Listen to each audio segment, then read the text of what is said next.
ඉතින් පොඩි වීඩියෝ එකක් දාන්න හිතුවා. මොකද දැන් තව ඔයාලගේ A-level bio paper එකට තියෙන්නේ දවස් 2ක් හෝ 3ක්. ඔයා මේ වීඩියෝ එක බලද්දි සමහරට දවසක් වෙන්න පුළුවන්.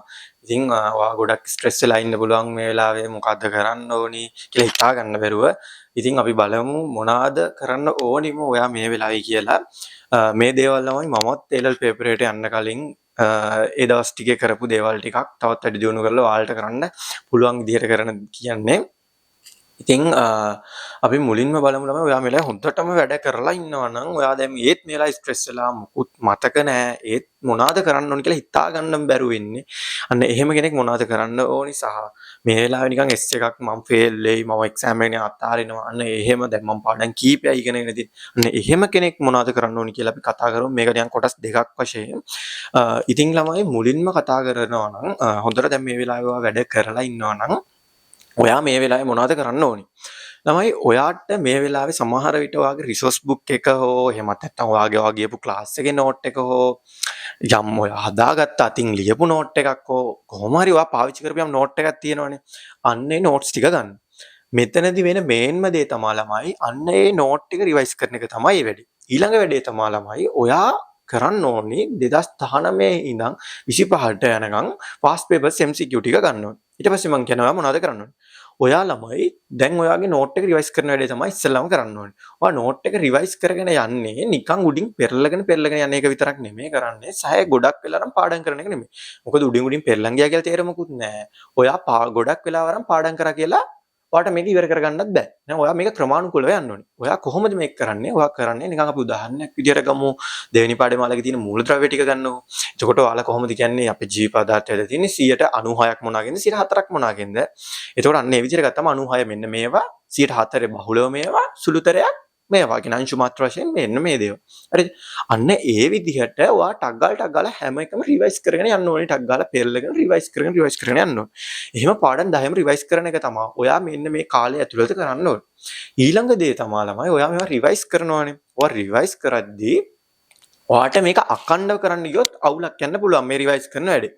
එතකොට ඔයා මේ කරන්න ඕනේ ඔයාට දැන් පාඩමක් දෙකක් රිවයිස් කරාට පස්සේ හිතනවා නම් මේක බෝරින් වගේ කියලා. ඔයා ඊළඟට ගන්න ඕනේ මොකද්ද? past papers ටික අරගෙන ඔයා MCQ ටික අරගෙන MCQ ටික කරනවා. MCQ කරද්දී පැය දෙකක් ටයිම් තියලා ඔයාට කරන්න එපා. මොකද පැය දෙකක් ටයිම් තියලා කරලා ඔයාට කොහොමද වෙලාවමදි. ඔයා කරන්න ඕනේ ඔයා පේපර් එක ගන්න. ඔයා ඉක්මනට MCQ 10ක් වගේ අල්ලලා ටක් ගාලා කරන්න. ඒවල මේ 10 උත්තර බලන්න. ඒවලම වැරදි නම් ඒ 10 ටක් ගාලා වගේ නෝට් එක පෙරලා බලන්න.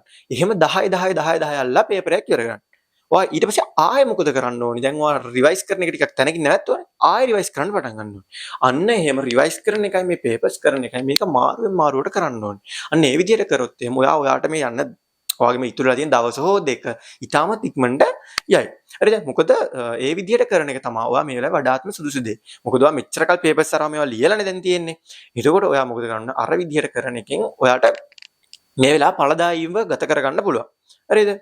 දැන් ඔයා හිතනවා මේ හැමදේම ඉවරයි කියලා. ඔයා හැමදේම දැන් ඔය මං කිව්ව වැඩ දෙකත් ඉවර කරා සඳුදර කලින්.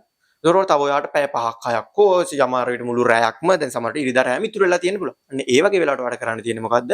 ඔය ස්ට්‍රක්චර්ඩ් පේපර් එක ගන්න.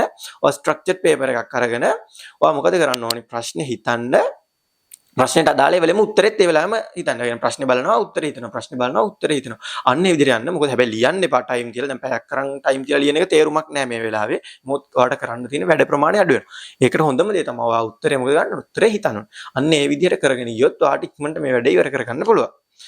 ඒතකොට දැන් අපි හිතමු මේ වෙලාවේ එක්සෑම් එකෙන් අතාරින්න වගේ කෙනෙක් ඉන්නවා කියලා. අන්න එහෙම කෙනෙක් මොනවද මේ වෙලාවේ කරන්නේ? දැන් ළමයි ඔයා එක්සෑම් එක අතාරිනවා කියලා කියන්නේත් ඔයා සමහර විට ඒත් අවම වශයෙන් පාඩම් කීපයක් හරි කරගන්නේ නැත්තේ. අඩුම පාඩම් 10න් පාඩම් 5ක්වත් කරන්නේ. ගොඩක් වෙලාවට ළමයි 12 වසරේ පාඩම් ටික ගොඩක් يعني බහුතරයක් ළමයි කරගෙන තමයි ඉන්නේ. ඒතර ඔයා කරන්න ඕනේ මේ වෙලාවේ ළමයි ඉගෙන ගත්තේ නැති පාඩමක් බොරුවට බදාන මේ දවස නිකරුණේ විනාශ කරගන්න එක නෙමෙයි. ඔයා ඉගෙනගෙන ඉන්න පාඩම් ටික රිවයිස් කරන එක තමයි ඔයාත් කරන්න ඕනේ. ඒතර ඔයාත් රිවයිස් කරන එකම තමයි. හැබැයි ඔයා ඉගෙනගත්ත පාඩම් ටික තමයි රිවයිස් කරගන්න ඕනේ. ඒතර ඔයා මේ වෙලාවේ ඉගෙනගෙන තියෙන පාඩම් ටික රිවයිස් කරන ගම ඒ ඉගෙනගත්ත දේවල් වලින් අදාළ MCQ ටිකක් කරන එක තමයි හොඳම දේ. ඒ කියන්නේ ඔයා දැන් පාස් පේපර් එකක් ගත්තම ඔයාට තේරෙනවා මේ MCQ කාලා තියෙන මේ පාඩමෙන් මම මේ පාඩම ඉගෙනගෙන තියෙනවා. එහෙනම් ඔයා මොකද්ද කරන්න ඕනේ? ඒ MCQ එක කරනවා. හරිද?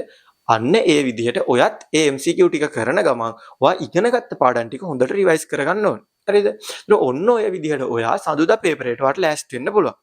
දැන් ළමයි ඔයා ඔය විදිහට සමහර විට ඔය පේපර් ටික ඔක්කොම දැන් ලෑස්ති වෙලා දැන් ඔයා රිවයිස් කරලා ඉන්නේ. හරි සමහරට ඔයා සඳුදා පේපරේ MCQ එක කරලා ආවට පස්සේ ඔයා ඊළඟට යන්න ඉන්නේ එසේ එකනේ. ඒතකොට දැන් එසේ එකට යද්දි ආයෙ ස්ට්‍රෙස් වෙන්න පුළුවන්. ඒතකොට ළමයි ආයෙ ස්ට්‍රෙස් වෙන්න එපා බොරුවට. ඔයා මොකද MCQ පේපරේ දැන් හොඳට සාමාන්‍යයෙන් දුරකට කරලා එන්නේ. ඒතර ඔයා දැන් සමහරට අපි කොච්චර කිව්වත් ඔයා මේ වෙලාවේ ඔය MCQ පේපරේ ලියලාවිලා එසේ ටික බලනවනේ. ඒ බලන්නේ ගොඩක් වෙලාවට ඔයාලා ක්ලාස් වලින් අර මෙවෙන් හම්බෙච්ච ගෙසින් එසේස් අන්න ඒ වගේ දේවල් ටිකනේ. ඒතර ඔයාට පුළුවන් උපරිම එසේස් ටිකක් බලන්න. ඒත් එක්ක ළමයි දැන් ඔයා ඒ එසේ ටික බලලා ඔයා පේපර් එකට යනවනේ. ගියාට පස්සේ සමහරට එහෙම එසේස් ඔයා බලපුවා නැති වෙන්න පුළුවන්. ඒතර ඒ වගේ වෙලාවට අවුල් කරගන්න එපා. ඔයා එසේ හතරක් කොහොම හරි තෝරගන්න. මොකද ඔයා මුළු සිලබස් එකක් සමහරට ඔයා ඉගෙන ගත්ත පාඩම් මේ විදිහට රිවයිස් කරලා ඉන්නවා MCQ පේපරේට. ඒතර MCQ පේපරේට රිවයිස් කරලා කියන්නේ ඔයාට පුළුවන් දල මතකෙන් හරි ඔයාට පුළුවන් උපරිම පොයින්ට්ස් ගණක් එසේ පේපර් එකේ ලියන්න. ඒතර අන්න ඒ විදිහට ඔයා වැඩ කරොත් ඔයාට ඔය මේ දවස් ටික ගානට මැනේජ් කරගෙන ඔයාගේ පේපරේ දවසත් හරියට මැනේජ් කරගන්න පුළුවන් වෙයි කියලා මම හිතනවා. ඉතින් හොඳට වැඩ ටික කරන්න අන්න ඒ විදිහට. ඔයාලට මොකක් හරි හැම මේකේ කරගෙන යද්දි මේ දවස් ටිකේ ප්‍රශ්න මොනවා හරි තව තියෙනවනම් කමෙන්ට් එකක් දාන්න. මම මට පුළුවන් වෙලාවට අනිවාර්යෙන් රිප්ලයි එකක් දාන්නම් ඉක්මනට.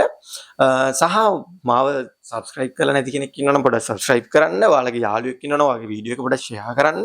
මේ දේවල් ටික පොඩ්ඩක් කරන ගමන් ඔයා පේපර් එක හොඳට ලියන්න කියලා මම විශ් කරනවා. මොකද මේක තමයි ළමයි ඔයාගේ ජීවිතේ තීරණය වෙන එක්සෑම් එක. ඉතින් මේක ඔයා විනාශ කරගන්න එපා. මොකද මේකෙන් තමයි ඔයාට උපරිම ගේමක් ගහන්න තියෙන්නේ. ඉතින් හැමෝටම good luck කියලා ප්‍රාර්ථනා කරනවා.